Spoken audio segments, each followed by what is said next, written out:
नमस्कार मित्रांनो आणि स्वामी भक्तांनो, मेरे साई गौरी चॅनल मध्ये आपले स्वागत आहे। आज आपण एका अशा महान अवतारी पुरुषाबद्दल बोलणार आहोत, ज्यांनी भिवू नकोस, मी तुझ्या पाठीशी आहे हा अभय मंत्र देऊन कोट्यवधी भक्तांच्या आयुष्यातून भय आणि निराशा दूर केली। ते म्हणजे श्री स्वामी समर्थ महाराज।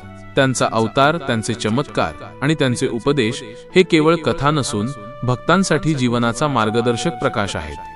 आजच्या या व्हिडिओमध्ये आपण स्वामींच्या जीवनाचा संपूर्ण प्रवास, त्यांचे चमत्कार आणि त्यामागील गूढ अर्थ समजून घेणार आहोत। स्वामींचा अवतार नेमका कसा झाला, ते अक्कलकोटमध्ये कसे प्रकट झाले आणि त्यांनी आपल्या लीलेने कसे भक्तांचे आयुष्य बदलले, हे सर्व आपण तपशीलवार पाहू। तर चला स्वामींच्या चरणी नतमस्तक होऊन त्यांच्या दिव्य कथेत प्रवेश करूया। श्री स्वामी समर्थ। एक परिचय आणि दिव्य प्रकटीकरण।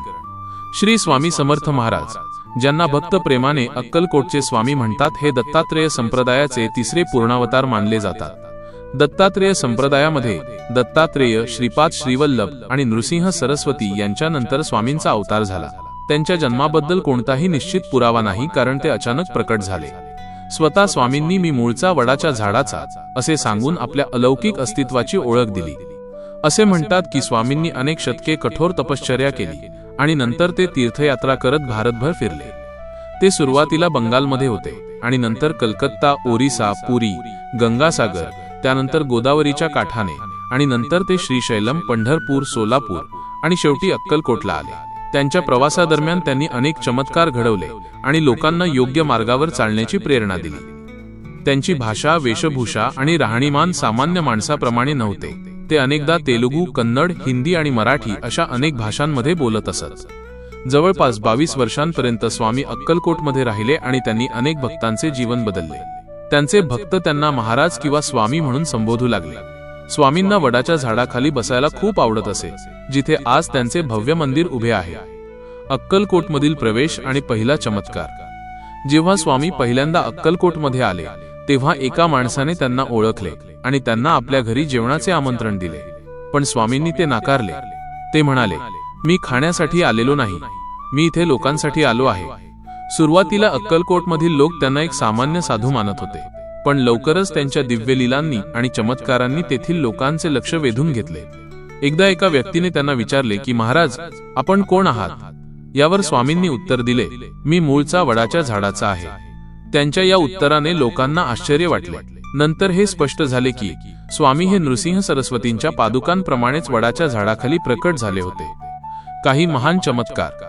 स्वामी समर्थांनी त्यांच्या आयुष्यात अनेक चमत्कार केले, जे आजही भक्तांसाठी प्रेरणास्थान आहेत। घोड्याची गोष्ट। अक्कलकोटमध्ये एक श्रीमंत व्यापारी होता। त्याच्याकडे एक अतिशय सुंदर आणि शक्तिशाली घोडा होता, ज्यावर त्याला खूप गर्व होता।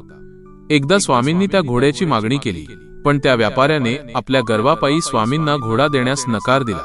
स्वामी शांतपणे हसले आणि म्हणाले, घोड्यावर इतका गर्व करू नकोस, तो तुझा नाही। काही दिवसांनी तो घोडा अचानक आजारी पडला। त्याला काहीही उपचार लागू होत नव्हते। व्यापाऱ्याने अनेक वैद्यांना बोलावले, पण काहीच उपयोग झाला नाही। शेवटी त्याला आपल्या चुकीची जाणीव झाली आणि तो स्वामींच्या चरणी येऊन क्षमा मागू लागला।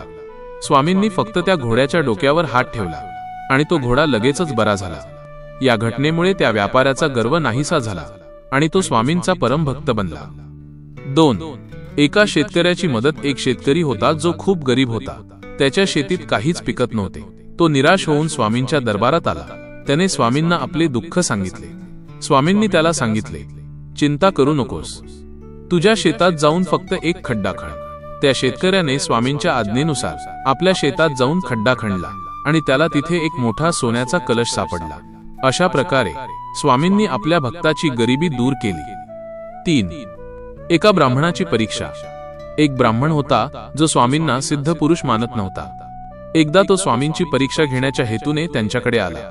त्याने स्वामींना विचारले, महाराज, जर तुम्ही खरोखरच सिद्ध पुरुष असाल तर मला माझ्या वडिलांनी दिलेले तीर्थ आणि प्रसाद परत द्या।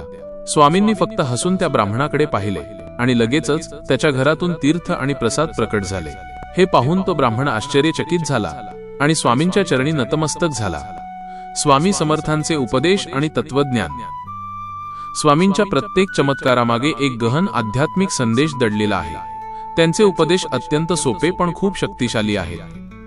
भिवू नकोस, मी तुझ्या पाठीशी आहे हा स्वामींचा सर्वात प्रसिद्ध आणि महत्त्वपूर्ण मंत्र आहे। हा मंत्र प्रत्येक भक्ताला जीवनातील कोणत्याही संकटात आधार देतो। जेव्हा भक्त पूर्ण विश्वासाने स्वामींना शरण जातो तेव्हा स्वामी त्याला कोणत्याही परिस्थितीत मदत करतात। हा मंत्र केवळ एक वाक्य नाही, तर तो भक्ताला आंतरिक शक्ती देतो आणि त्याला आत्मविश्वासाने संकटाचा सामना करण्यास शिकवतो। 2. कर्म आणि भक्ती। स्वामींनी नेहमीच कर्म करण्यावर भर दिला। ते भक्तांना सांगायचे की केवळ माझं नाव घेऊन बसू नका, तर मेहनत करा, तुमचे कर्मच तुम्हाला यश देईल। भक्तीसोबत कर्म करणे आवश्यक आहे, कारण केवळ भक्तीने यश मिळत नाही आणि केवळ कर्माने मोक्ष मिळत नाही। 3. समत्व आणि समानता। स्वामींनी कधीही जात, धर्म किंवा पंथाचा भेद केला नाही। ते सर्व लोकांना समान मानत असत। त्यांच्या दरबारात कोणताही माणूस असो, तो गरीब असो वा श्रीमंत, त्यांना ते समान वागणूक देत असत। त्यांच्या उपदेशात समत्व आणि समानता हेच मुख्य होते। 4. प्रेम आणि करुणा। स्वामींनी आपल्या भक्तांना केवळ प्रेम आणि करुणा शिकवली। त्यांनी कधीही कोणावर राग व्यक्त केला नाही। त्यांनी अनेकदा लोकांना माफ केले, जरी त्यांनी स्वामींचा अपमान केला असला तरी। त्यांची करुणा अनंत होती। समाधी आणि अमरत्व। इ.स. 1878 मध्ये चैत्र शुद्ध त्रयोदशीला स्वामींनी अक्कलकोट येथे समाधी घेतली। पण त्यांचे भक्त मानतात की स्वामी अजूनही जिवंत आहेत। त्यांचे शरीर जरी नाहीसे झाले असले तरी त्यांची चेतना आणि शक्ती आजही भक्तांना मार्गदर्शन करते। स्वामींनी समाधी घेण्यापूर्वी आपल्या भक्तांना सांगितले, मी कुठेही गेलो नाही, मी तुमच्या सोबतच आहे।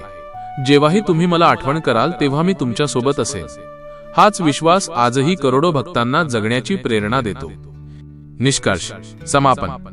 मित्रांनो, श्री स्वामी समर्थांचे जीवन हे फक्त चमत्कारांनी भरलेले नाही, तर ते अध्यात्माचे आणि भक्तीचे एक उत्तम उदाहरण आहे। त्यांनी मी मूळचा वडाच्या झाडाचा असे सांगून हे दाखवून दिले की त्यांचे अस्तित्व कोणत्याही भौतिक बंधनात नाही। भिऊ नकोस, मी तुझ्या पाठीशी आहे, या एकाच वाक्याने त्यांनी कोट्यवधी लोकांना जीवनात पुढे जाण्याची ताकद दिली। जर तुम्ही कधीही निराश झाला असाल तर फक्त स्वामींना आठवा आणि हा मंत्र लक्षात ठेवा। जर तुम्हाला हा व्हिडिओ आवडला असेल तर कृपया लाईक आणि शेअर करा। आमच्या मेरे साई गौरी चॅनेलला सबस्क्राईब करायला विसरू नका, जेणेकरून तुम्हाला असेच आध्यात्मिक व्हिडिओ पाहायला मिळतील। तुमचे स्वामींच्या बद्दलचे विचार आम्हाला कमेंट करून नक्की सांगा। श्री स्वामी समर्थ। जय जय स्वामी समर्थ।